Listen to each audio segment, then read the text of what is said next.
Vata, a 16. példánk. Vata, Huánuco, egy rejtélyes perui ősi építmény.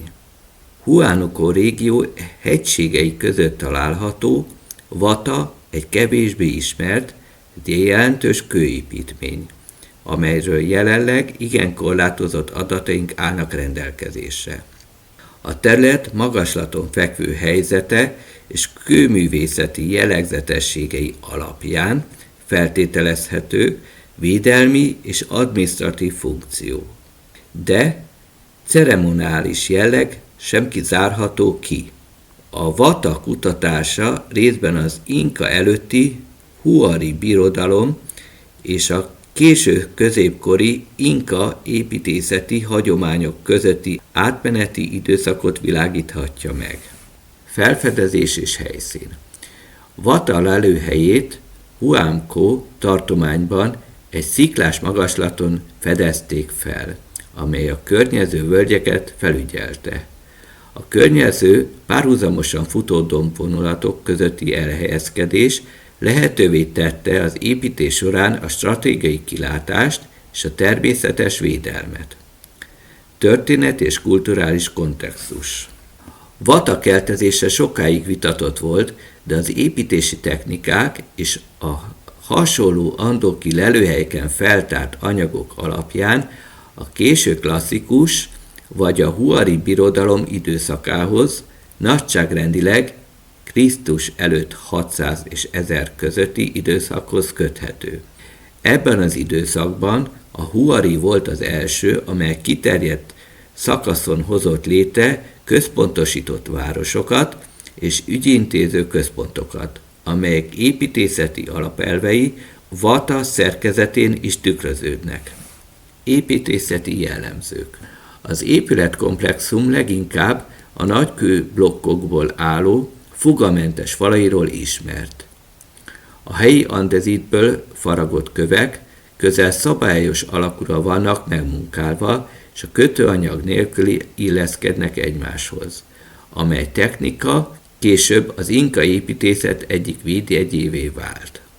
A falak egyes szakasza derékszögben hajlanak el, ami párhuzamba állítható a Cusco környéki Sacsayhuamanhoz vagy az Ollantaytambo várához hasonló inka erődítményekkel. Fontos régészeti párhuzamok. Az andoki régészetben számos olyan helyszín található, ahol az inka előtti kultúrák erődítményszerű struktúrákat építettek. Ilyen a Grand Payatén, ahol a lidar technológia több mint 100 új építményt tárt fel, ami analógiát kínálhat a Vata további kutatásához. Ugyancsak a Huari birodalomhoz sorolható Ollantaytambo történelmi forrásai rávilágítanak a regionális gazdasági és katonai központ működésére. Gazdaság és társadalmi kapcsolatok. Vata elhelyezkedése a völgyek kereszteződésénél feltehetően kereskedelmi útvonalakat is felügyelt, hasonlóan Caral civilizáció Penico településéhez, amely a partvidék és az andok kultúrák közötti kereskedelmi hidat jelentette. Bár Vata környékén egyelőre kevés tárgyi leletet publikáltak, az árucsere és politikai kapcsolatok jelentősége valószínűsíthető. Értelmezés.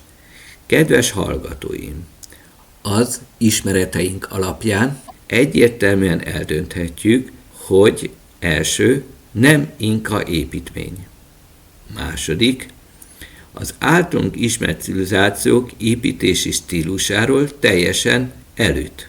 Tehát egy új kategóriát kell létrehoznunk. A neve legyen a régészeti hely neve szerint Vata. A Vata civilizáció teljesen elütt eddigi ismert civilizációktól. A helyszín nagyon magasan és nagyon nehezen megközelíthető. Feltárása semennyire nem történt meg, főleg a környezeti kihívások miatt. Vata civilizáció egy rejtély, és félek, az is marad. Amit még tudunk, hogy ilyen építkezési stílust nemigen láttunk eddig. Pontosítok. A Morai környéke videóban igenis van ilyen stílusú építmény, igaz, de van. Szóval ez a civilizáció nemigen építkezett. Az biztos, hogy fiatalabb, mint Morai vagy Piszak civilizációk az épületek kopásából következően. Jobb állapotban vannak az építmények. És úgy értékelem, hogy jobb állapotban vannak, mint Olajtaj-Tambó hatalmas falai. Így én úgy értelmezem, hogy ez a legközelebbi és legfiatalabb az eddigi ismert civilizációk között. A Karal szupercivilizációval nem azonosítható, tehát a 26 000 évet nem kell megszoroznunk. Ők élhettek a nagy kataklizma előtt. Tehát, amit így megtudtunk, a 26 000 évvel ezelőttig ők éltek, és a katasztrófa egyszerűen elsöpörte a civilizációjukat. És ami megmaradt, az a magaslatokban, a hegycsúcsokban maradt romok. Ezt tudjuk.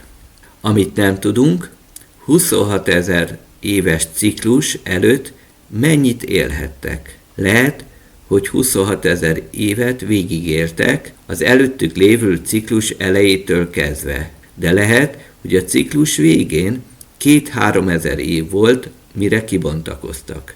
Kik élhettek itt? Nem tudjuk. De ígérem, kiderítjük. Mert azért vannak nyomok, de ehhez még kellenek adatok, összefüggések. Szép napot nektek, sziasztok!